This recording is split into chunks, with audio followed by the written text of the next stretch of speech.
The Raw After WrestleMania, where a bunch of pissed up hardcore wrestling fans assemble for a bunch of Mania fallout angles and new beginnings and either use their once a year I came all this way energy to either enhance or ruin the show, often both. The last two, or if we're being honest, three iterations of this tradition have been fairly dumb. But since when has repeated poor performance ever stopped a wrestling fan from forking over some wing-wangs to Vincent K and hoping to themselves maybe this year? As the post-Mania Raw often represents the start of a new calendar year for the big dub, a big part of what usually makes the night special is seeing a superstar make their big debut, either graduating from developmental or parachuting in from outside the company, providing a jolt of electricity to the roster, a way for WWE to say, yes, we know WrestleMania's over, but for the love of God, please don't go anywhere. Oh no, where are you going? I'm Adam, hailing from partsFUNknown, and here are our 10 best Raw After WrestleMania debuts. Also, it should be worth pointing out that they're not returns. Debuts, not returns. So shut up about the Brock Lesnar 2012 thing. Just you shut up. But also please subscribe to partsFUNknown. We're hoping to get 200k subscribers over WrestleMania weekend, and at the time of recording this we're at 199, so do us a favor. That would be nice. It would just be nice timing, wouldn't it? Number 10, Umaga. Hey look, a debut that WWE actually followed up on with months of consistent booking. It's a good way to start this list. Don't get used to it. Cast your mind back to 2006, one of WWE's oddest years. Hello, Spirit Squad. What a shame you're about to get covered in human shit. Back then, a post-Mania debut was no guarantee, and the developmental system was all but invisible, so often when a new star showed up, if WWE wanted the fans to actually react even but slightly, they had to do something memorable. Umaga's debut was one of those. It ranks quite low on the list because way too much of his debut was taken up by a very long and very annoying promo battle between Armando Estrada and Ric Flair, but when Umaga shows up and destroys the Nature Boy, quality drastic goes up. The Samoan Savage decimated the 16-time world champion, leaving him in a heap in front of the shocked Chicago crowd. That is good stuff. Number 9, Ember Moon. Now, to be fair, WWE did do two quite silly things with Ember Moon's debut. First of all, they gave her debut surprise pop, not to her entrance music, but to Nia Jax, announcing her as her partner. That's just a pet peeve of mine. Let the music get the pop. Also, she debuted in a tag match. That's a bit odd. However, neither of these little snafus can distract from the fact that Ember's debut was hot fire, with smoldering intensity, igniting the crowd, and called by Michael Cole. You know, like Cole.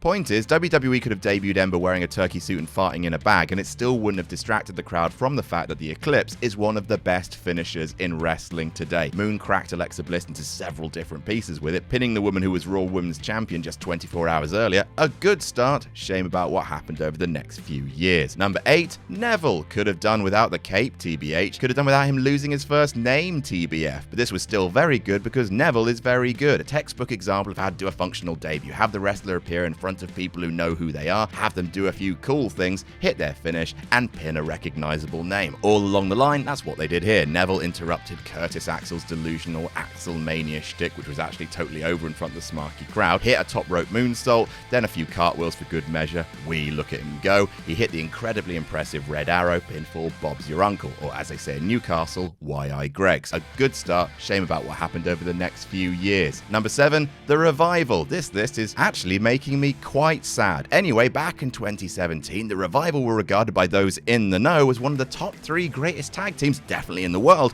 and possibly of all time. Their matches against DIY, American Alpha, the Authors of Pain were highly acclaimed, and everyone was very excited indeed to see what kind of tag team magic they could work on the main roster. Hence, a thunderous reaction when the night after WrestleMania 33, The Revival debuted in Orlando and had one of their few good days. They pushed over the New Day's ice cream cart, which is premium top guy behavior right there, and then proceeded to beat Big E and Xavier in a surprisingly competitive match. Like, the Revival sold a lot for New Day, which some might see as counterintuitive for a debut, but it also set up the Revival's gimmick perfectly. Because even though New Day might have the Revival outclassed in strength or agility, they are the best tag team on this planet because they know every single trick in the book to sneak out a cunning win and maximize tag team offense. A good start, shame about what happened over the next few years. Number 6, Enzo and Cass. Oh look, 4 in a row. Let's just get out of the way now. A good start, etc. But here's the thing about Enzo and Cass. You don't always need to have a match in order to make a blockbuster debut. It's a pretty simple formula. Arrive, do what you're best at,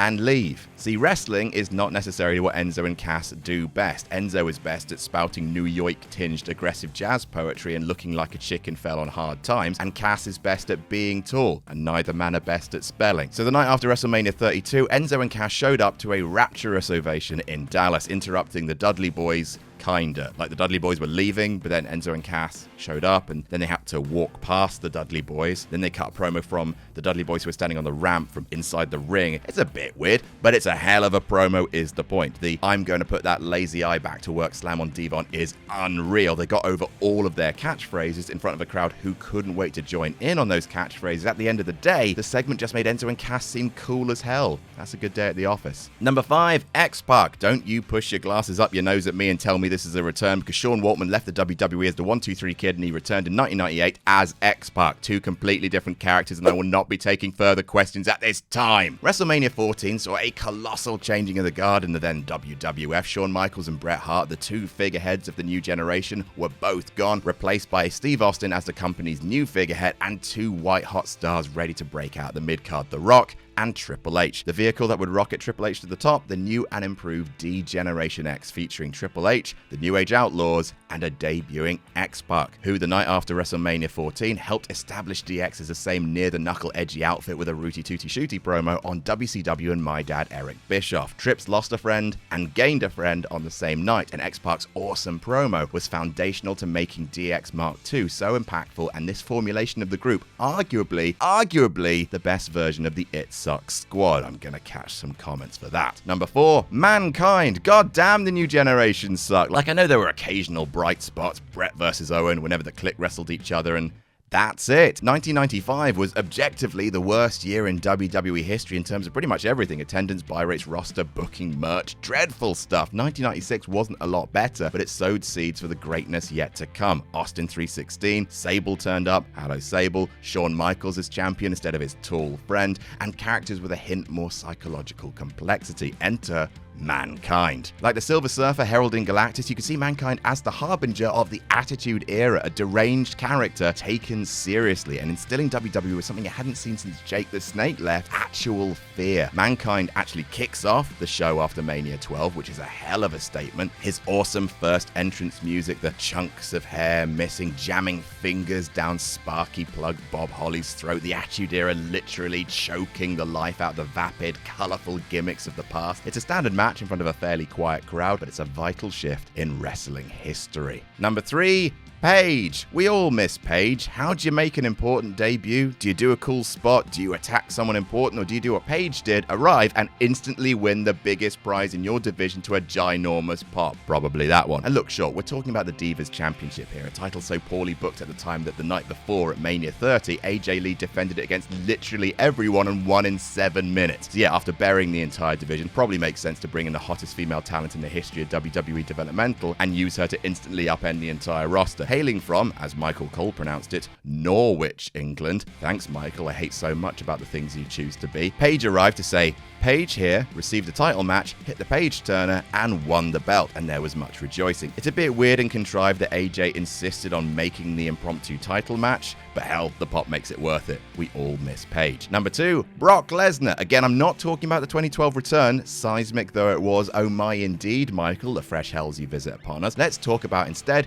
2002. Once again, a year of big changes for WWE. Rock and Austin were on their way out, so WWE needed to invest in the next big thing. That would be Brock Lesnar, history's most German non-German, and what would happen if Augustus Gloop ate 6 Augustus Gloops. In a fairly standard Raw hardcore match between Maven and Al Snow featuring interference from Spike Dudley, a wild Brock Lesnar would appear and murder everyone with sincere brutality. Al Snow f***ed into a trash can. Maven eating the first main roster F5 and eating it beautifully, I might add. And then there's Spike, poor Spike, eating 3 of the most ridiculously loud, ridiculously painful powerbombs this side of ECW. And speaking of, Paul Heyman would then show up to raise Brock's hand, giving the crowd a recognizable villain and a chant of ECW to hurl on this brand new killer whale in their midst. All in all, possibly the best first appearance of an unknown wrestler in WWE history. And number 1, Lily. No, not really. Number 1, Goldberg. Rock was a fantastic unknown, but it also helps when you're known, when you're really known. Pufferfish Steve Austin, aka William the Goldberg, had been the big dick in WCW since his debut in 1997, racking up an undefeated streak that lasted just over a year, which is good. Not as good as Asuka's 2.5-year one, but good. Well done, Bill. Anyway, the day after WrestleMania 19, the second best WrestleMania of all time, and the day after The Rock finally beat Steve Austin at the show of shows, Rock came down to the ring to have an appreciation night to announce he'd done it all in wrestling. Multi-time WWE champion, beaten Stone Cold, been a scorpion. The works. Naturally, those brags were answered by Mr. Chuck the truck, who drove through The Rock, who responded with one of the best sells of a spear ever committed to film. Jesus wept. A very much less is more kind of debut, and to be fair, the words less is more might as well be engraved on the Goldberg family crest alongside a picture of Goldberg holding his son in a weird way. Goldberg turned up, got a pop, said the thing, speared the biggest star in the business, and left. I mean, what more could you possibly want? And that's our list. What's your favorite debut on the day after WrestleMania? Let us know in the comments. Don't forget to like and share this video around if you enjoyed it. Subscribe to partsFUNknown. Come on, WrestleMania weekend. Get us to 200k if you haven't already. You guys are all great. Hope you have a great WrestleMania weekend. And goodbye. Bye-bye. Oh, jam that jam.